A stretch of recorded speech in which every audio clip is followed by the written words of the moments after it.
عن ابی امامۃ رضی اللہ عنہ قال قال رسول اللہ صلی اللہ علیہ وسلم من قرأ آیت الکرسی فی دبر کل صلاة مکتوبۃ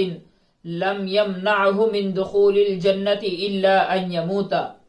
حضرت ابو امامہ رضی اللہ عنہ یہ اللہ کے رسول صلی اللہ علیہ وسلم کے صحابی ہیں، یہ روایت کرتے ہیں، نسائی شریف کی روایت ہے کہ اللہ کے رسول صلی اللہ علیہ وسلم نے ارشاد فرمایا،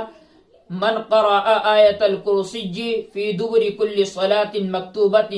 کہ جو انسان ہر فرض نماز کے بعد میں آیت الکرسی پڑھتا ہے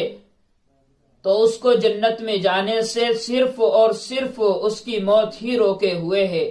یعنی اللہ کے رسول صلی اللہ علیہ وسلم نے اس حدیث کے اندر آیت الکرسی ہر نماز کے بعد پڑھنے کی بنا پر جنت میں جانے کی بشارت دی ہے۔